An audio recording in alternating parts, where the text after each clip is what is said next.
Biologi PW Channel. Jangan lupa ya untuk subscribe, like, dan share video ini. Biologi itu menyenangkan. Belajar bersama Pak PW. Halo, selamat bertemu kembali dengan materi biologi. Kali ini dengan saya, perkenalkan nama saya Petrus Witrianto. Kebetulan saat ini saya sedang mengajar biologi di SMAK 1 BPK Penabur, Jakarta. Nah, kali ini kita akan belajar tentang narkotika dan obat-obatan terhadap sistem saraf. Kalian bisa membuka buku kalian. Ini adalah buku biologi kelas 11, buku pegangan kalian ya.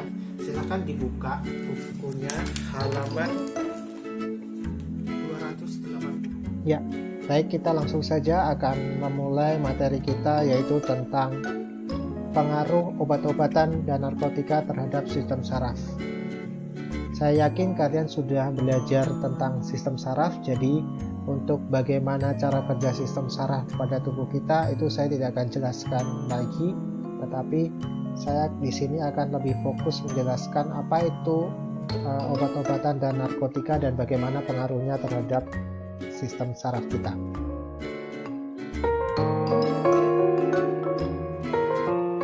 Apakah psikotropika itu? Ada yang bisa jawab? Nah, mungkin kalau kalian sering dengar psikotropika, itu sangat sering ya di telinga kita sering mendengar, tapi sebenarnya apa itu psikotropika? Kita lihat. Ternyata psikotropika itu adalah zat atau obat yang bekerja menurunkan fungsi otak serta merangsang susunan saraf pusat sehingga menimbulkan reaksi. Nah, reaksinya itu seperti apa? Ada yang bereaksi untuk halusinasi, kemudian menimbulkan ilusi, tetapi bisa menyebabkan gangguan cara berpikir, bahkan bisa merubah perasaan itu secara tiba-tiba dan menimbulkan kecanduan atau adiktif. Nah, apa saja yang termasuk dalam psikotropika, kemudian zat adiktif, narkotika, dan bagaimana pengaruhnya dengan kesehatan kita akan kita bahas dalam PowerPoint berikut ini.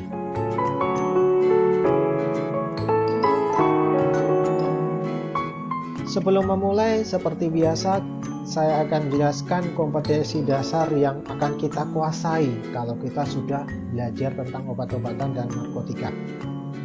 Yang pertama adalah mengevaluasi bahaya penggunaan senyawa psikotropika dan dampaknya terhadap kesehatan diri, lingkungan, dan masyarakat. Ini kompetensi dasar yang akan kita capai. Lalu melalui apa? Yaitu tentunya melalui indikator-indikator yang sudah kita jabarkan. Indikator yang pertama yaitu menyebutkan contoh obat-obatan dan narkotika yang berbahaya bagi sistem saraf. Berikutnya adalah menjelaskan pengaruh obat-obatan dan narkotika pada sistem saraf. Sebelum saya menjelaskan apa itu obat-obatan dan narkotika, saya memiliki pesan terhadap kalian, dan ini sering saya lakukan supaya kalian tidak salah paham atau tidak salah pengertian menggunakan pembelajaran ini.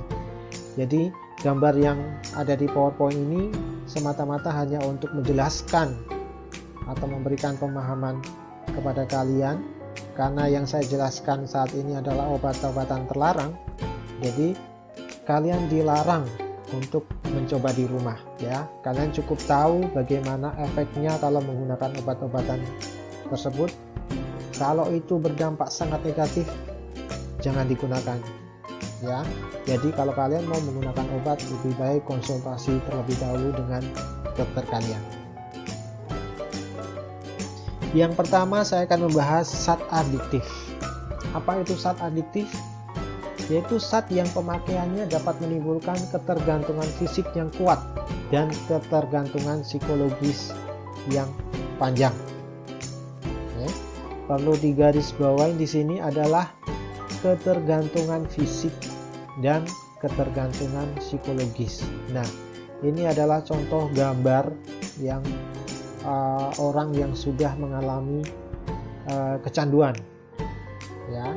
Jadi mereka sudah sering menggunakan obat-obatan yang tanpa pengetahuan dokter, bahkan mungkin ada yang overdosis, ya, akibatnya seperti ini.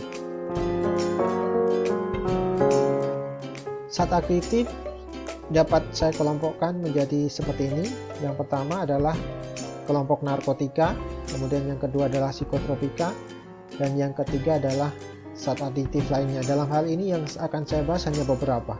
Untuk kelompok narkotika itu mungkin nanti akan dibahas tentang nikotin, ganja, opium, kokain. Sedangkan kelompok psikotropika, ekstasi, amfetamin. Dan untuk zat adiktif lain ini nanti saya khususkan bahas pada alkohol saja. Ya.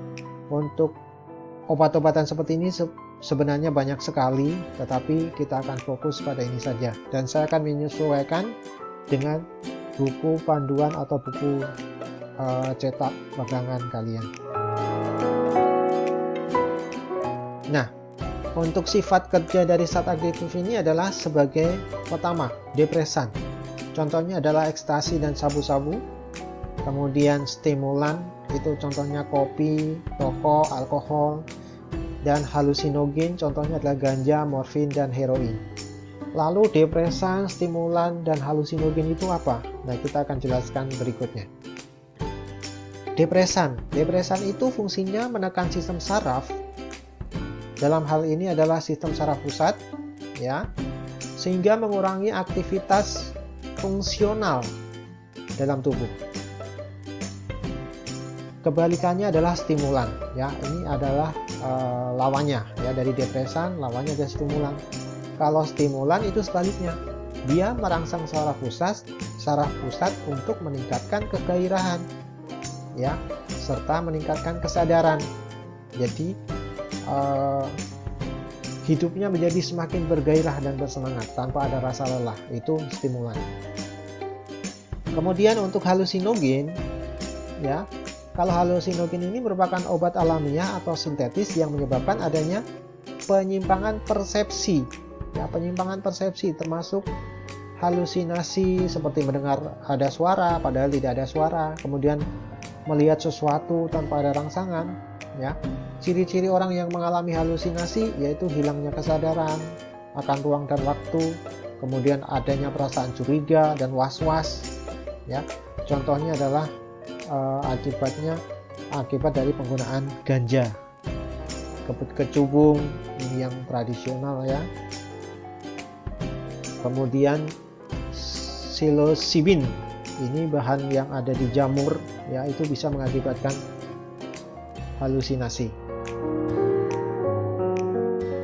Nah, berikutnya kalau tadi sudah membahas tentang zat adiktif dan bagaimana cara kerjanya, saya akan di sini kelompok zat adiktif yang pertama yaitu narkotika. Narkotika yang saya bahas di sini adalah yang pertama adalah ganja, yang kedua adalah opium, yang ketiga adalah kokain, kemudian yang keempat adalah nikotin. Narkotika ini adalah bahan-bahan yang berasal dari tanaman. Lalu tanaman apa saja? Ganja itu berasal dari tanaman cannabis sativa atau marijuana. Bisa diambil dari daunnya, bunga, biji, dan ranting. Nah, ini contoh dari tanaman ganja. Kemudian opium. Opium itu juga berasal dari tanaman, yaitu getah buah Papaver somniferum. Ya, ini gambarnya seperti ini. Kemudian kokain juga berasal dari daun Erythrocylum coca. Nah, gambarnya seperti ini. Sedangkan nikotin sendiri tentunya kalian sudah familiar, ya. Ini berasal dari tembakau. Ya, dari tanaman tembakau yang biasa digunakan untuk membuat rokok. Nah, ini adalah opium. Buah opium yang dilukai dengan pisau sadap akan mengeluarkan getah kental berwarna putih. Nah, setelah kering dan berubah warna menjadi coklat, getah ini dipungut dan dipasarkan sebagai opium mentah. Kemudian opium mentah diproses secara sederhana sehingga menjadi candu siap konsumsi. Kalau getah ini diekstrak lagi akan menghasilkan morfin. Nah, morfin yang diekstrak lebih lanjut akan menghasilkan heroin. Kemudian limbah ekstasi ini kalau diolah lagi akan menjadi narkotik yang harganya lebih murah lagi, yang disebut dengan sabu. Nih, ya. Jadi morfin, heroin, sabu itu sebenarnya adalah sumbernya adalah opium. Nah, ini adalah tanaman penghasil kokain, ya.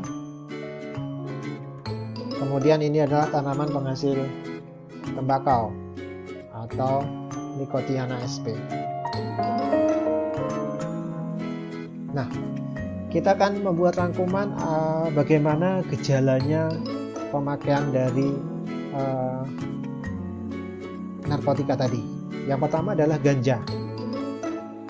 Ganja itu kalau sudah memakai ganja bisa menimbulkan rasa gembira, ya, tertawa tanpa sebab, jadi seperti orang gila gitu ya, santai, lemah, bahkan bicara sendiri, ya, kemudian susah tidur dan susah diatur, jadi pengendalian kurang, jadi ngaco gitu ya.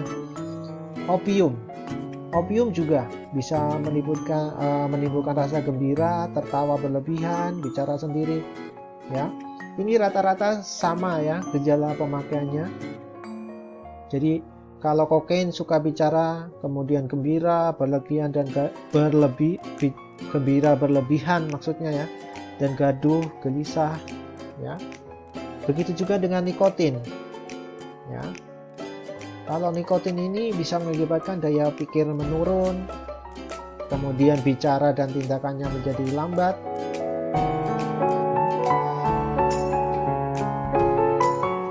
Nah, kalau sudah putus pemakaian, apa yang terjadi? Gejala putus pemakaian dari ganja itu biasanya adalah sukar tidur, hiperaktif, hilang nafsu makan.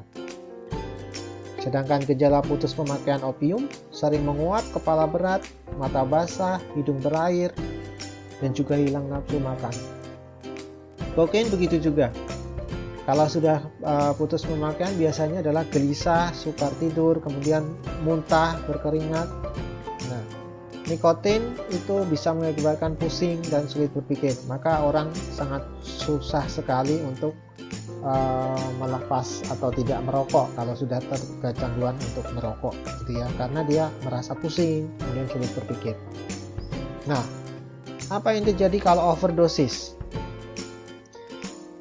Overdosis karena ganja bisa mengakibatkan ketakutan, kemudian daya pikir turun, ya, bahkan terjadi gangguan jiwa, ya, gila. Kalau opium, overdosis mengakibatkan tertawa tidak wajar, kemudian nafasnya pendek dan tersengal. Sedangkan kokain, ya, kalau overdosis itu menyebabkan gelisah, pengendalian diri turun, ya, dan bahkan sampai hilang kesadaran atau pingsan. Selanjutnya yang saya akan bahas setelah tadi bahas tentang narkotika, kita akan membahas tentang psikotropika. Nah, apa itu psikotropika? Di awal tadi sudah saya jelaskan, yaitu zat atau obat alamiah atau sintetis, ya, jadi bukan narkotika.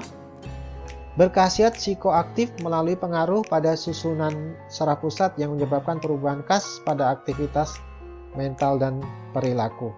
Ya, tadi di awal juga saya sudah menjelaskan apa itu psikotropika. Jadi bisa mengakibatkan perubahan perasaan yang secara tiba-tiba, ya, dan sebagainya. Ya. Berdasarkan tujuan penggunaan dan tingkat resiko ketergantungan, psikotropika itu dibagi menjadi 4 golongan. Ya, untuk golongan yang pertama itu untuk tujuan iptek, potensi kuat mengakibatkan sindrom atau ketergantungan. Nah, kalau yang golongan kedua tujuan iptek untuk terapi, potensi kuat mengakibatkan sindrom ketergantungan. Ya. Golongan 3 ini biasanya digunakan untuk obat, terapi, dan tujuan iptek, ya, potensi sedang dalam mengakibatkan sindrom ketergantungan. Kalau untuk golongan 4 ini obat, terapi, dan tujuan iptek, potensi ringan mengakibatkan sindrom ketergantungan. Contoh dari psikotropika adalah LSD. LSD ini biasa mengakibatkan atau menimbulkan halusinasi, ya. Nah, ini biasanya digunakan untuk orang gangguan jiwa dan sakit ingatan. Cara kerjanya adalah membuat otot-otot yang tegang menjadi rileks. Contoh psikotropika yang lain adalah amfetamin. Ya, hasil sintesisnya berupa ekstasi dan sabu. Gejalanya siaga, percaya diri, gembira berlebihan, banyak bicara, dan tidak mudah lelah. Ya. Tidak nafsu makan, berdebar-debar, tensi menurun, dan nafas menjadi cepat. Kalau overdosis, jantung berdebar, panik, mengamuk, dan bahkan mengakibatkan kematian.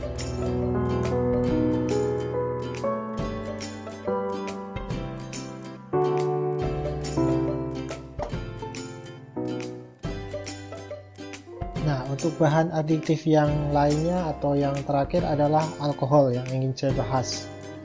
Di sini alkohol adalah proses atau dihasilkan dari proses peragian atau fermentasi sejumlah bahan makanan. Nah, bagaimana proses fermentasi atau proses peragian ini nanti akan dijelaskan lebih lanjut kalau kalian sudah naik di kelas 3 di metabolisme.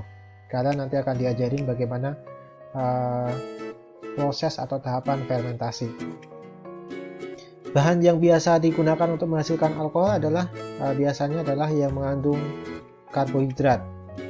Dalam hal ini adalah beras, ketan, kemudian singkong, kemudian perasan buah anggur juga bisa untuk menghasilkan minuman yang memiliki kadar alkohol.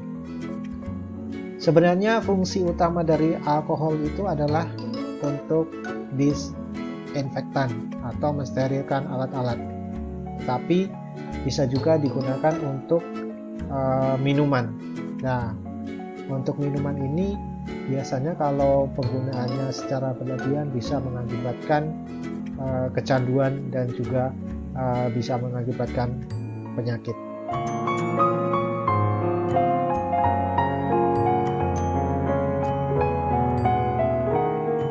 Kandungan alkohol atau etanol dalam miras. Nah, biasanya dimasukkan dalam kalau dia golongan A ini adalah biasanya kandungan etanolnya adalah 1-5%.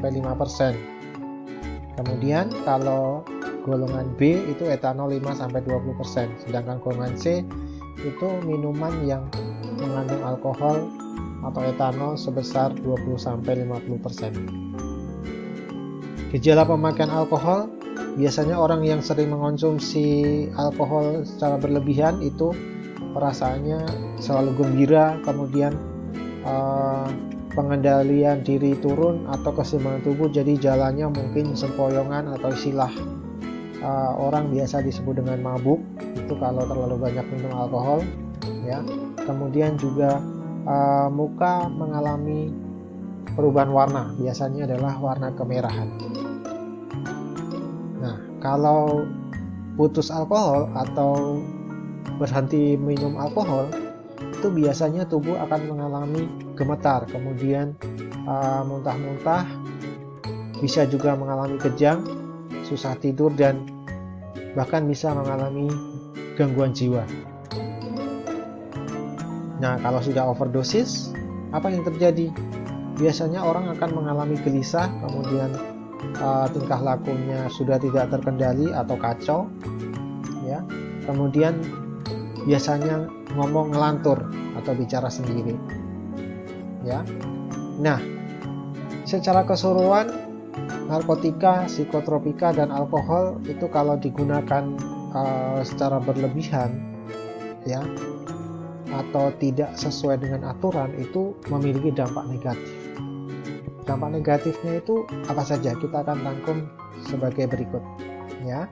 Dapat menyebabkan tindakan kriminalitas, ya, karena kan saraf sudah tidak terkontrol lagi. Biasanya orang lebih mudah tersinggung dan melakukan tindak kriminalitas. Sedativa dapat menyebabkan ketergantungan fisik dan psikologis. Kemudian kalau kokain akan menimbulkan gangguan pencernaan dan sulit tidur. Nah, untuk ekstasi dapat juga merusak sistem kerja otak dan jantung. Penyalahgunaan amfetamin atau sabu-sabu dapat juga mengakibatkan ketergantungan secara mental dan juga gangguan pada jantung, bahkan sampai stroke, ya. Untuk ganja dapat menimbulkan ketergantungan mental yang diikuti kecanduan fisik dalam jangka waktu yang lama, ya. Dalam jangka waktu lama itu juga bisa mengakibatkan penyakit antara lain bronkitis, sinusitis, faringitis, ya. Kemudian ada gangguan konsentrasi, hilangnya keseimbangan dan koordinasi tubuh juga, ya, rasa gelisah dan panik. Gejala psikologis, hilangnya semangat, cepat berubah suasana hatinya, kemudian hilang ingatan dalam jangka pendek. Kemudian penggunaan jarum suntik. Nah, jika tidak steril dalam penggunaan obat-obatan terlarang ini akan mengakibatkan pecandu atau pemakai narkoba itu dapat tertular penyakit, ya, melalui jarum suntik tadi. Misalnya adalah penyakit hepatitis, kemudian penyakit AIDS dan sebagainya. Tanda-tanda penyalahgunaan obat dan psikotropika, ya. Secara fisik orang yang menyalahgunakan obat dan psikotropika itu akan terlihat kurus biasanya, kemudian mata cekung, merah, pucat, kemudian tangannya berbintik-bintik merah dan sering menguap, serta matanya sering berair, lalu banyak mengeluarkan keringat. Kemudian tingkat emosi, ya, orang pemakai narkoba sangat sensitif dan cepat bosan. Kemudian sikap membangkang dan emosi cepat berubah, ya, kadang naik kadang turun. Lalu perilakunya, sikap tidak peduli dan jauh dari keluarga, lalu ada rasa malas, sering lupa tanggung jawab, dan bahkan ini yang sangat berbahaya dan merugikan orang lain adalah suka mencuri uang, kemudian malas mandi, kemudian takut air, gitu ya. Jadi semaunya sendiri. Nah, ini adalah beberapa tanda-tanda orang yang menggunakan obat dan psikotropika. Lalu bagaimana upaya pengobatan bagi orang yang sudah mengalami ketergantungan nafsa? Yang pertama adalah rehabilitasi, ya. Yang kedua adalah proses detoksifikasi. Nah, ini dapat dilakukan di rumah sakit ketergantungan obat. Sebelum kecanduan atau sebelum mengalami istilahnya adiksi, maka apa yang seharusnya kita lakukan sebagai upaya pencegahan dalam penyalahgunaan nafsa? Yang pertama tentunya kita sebagai orang Kristiani, kita lebih meningkatkan keimanan dan mengamalkan iman kita dan ketakwaan kita terhadap Tuhan Yang Maha Esa. Selalu menjalin komunikasi yang harmonis terhadap orang tua, ya, jujur terhadap orang tua, selalu berkomunikasi dan bersikap positif atau berperilaku positif dengan melakukan berbagai aktivitas, ya. Kemudian yang keempat, simpel saja, tidak merokok. Nah, karena rokok itu biasanya adalah sebagai pintu utama untuk masuknya obat-obatan. Biasanya orang yang sudah merokok lalu ingin mencoba obat-obatan, alkohol, dan sebagainya. Yang kelima, bisa melakukan pengembangan diri, ya, menyibukkan diri dengan hobi, menekuninya. Kemudian yang keenam, mampu menangkal pengaruh atau bujukan. Ini yang sangat penting. Jadi memiliki prinsip, ya, jangan mudah terpengaruh oleh orang lain. Yang ketujuh, saling menghargai sesama remaja. Nah, dari apa yang sudah kita bahas tadi, saya akan merangkum, ya, ini berdasarkan dari buku cetak yang kalian pakai, ya. Jadi ini rangkuman untuk obat-obatan dan narkotika yang menjadi pembahasan dalam materi kita ini, ya. Jadi obat-obatan dan narkotika itu sangat berpengaruh terhadap sistem saraf otak kita. Apalagi kalau sudah sampai terjadi kecanduan, ya, itu sangat berbahaya sekali. Yang pertama, bahan adiktif alkohol, ya.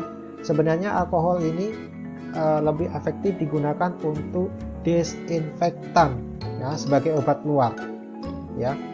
Misalnya nih, pada saat ini sekarang musim virus corona, ya, biasa banyak yang mencari desinfektan, ya. Ini adalah untuk menghilangkan kuman. Nah, kuman dalam hal ini bisa virus, bakteri, dan jamur, yaitu desinfektan atau untuk sterilisasi.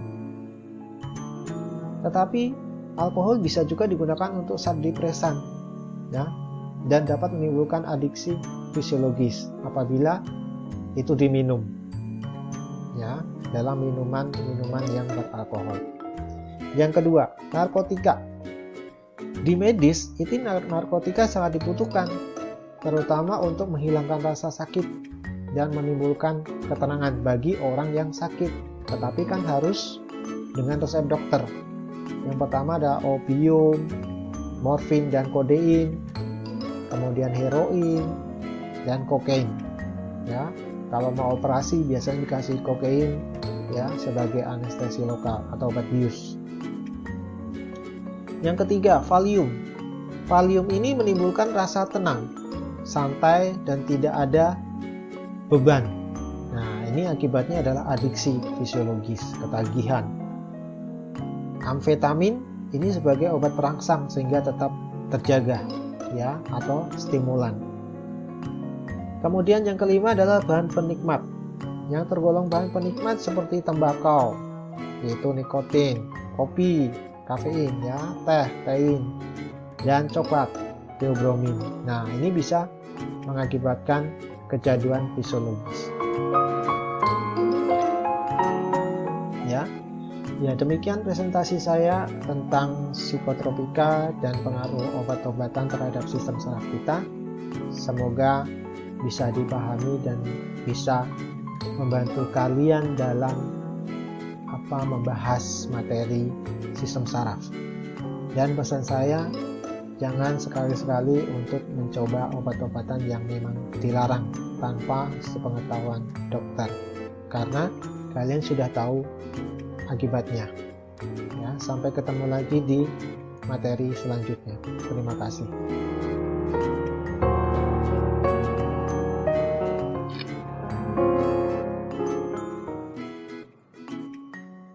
Oke, senang sekali kalian masih mengikuti pembelajaran dari saya sampai akhir, dan saya sangat berharap kalian semakin jelas mengenai bahaya psikotropika dan narkotika bagi sistem saraf kita. Untuk itu saya sangat mohon kalian jangan sekali-sekali mencoba obat-obatan yang terlarang tersebut sehingga kalian menjadi adiktif atau kecanduan, ya. Sampai di sini dulu pertemuan kita, dan kalau ada materi yang kurang jelas kalian bisa tanyakan atau diskusikan dengan guru kalian masing-masing, ya. Sampai ketemu lagi untuk materi selanjutnya. Dadah. Terima kasih ya yang sudah subscribe, like, dan share video ini. Biologi itu menyenangkan.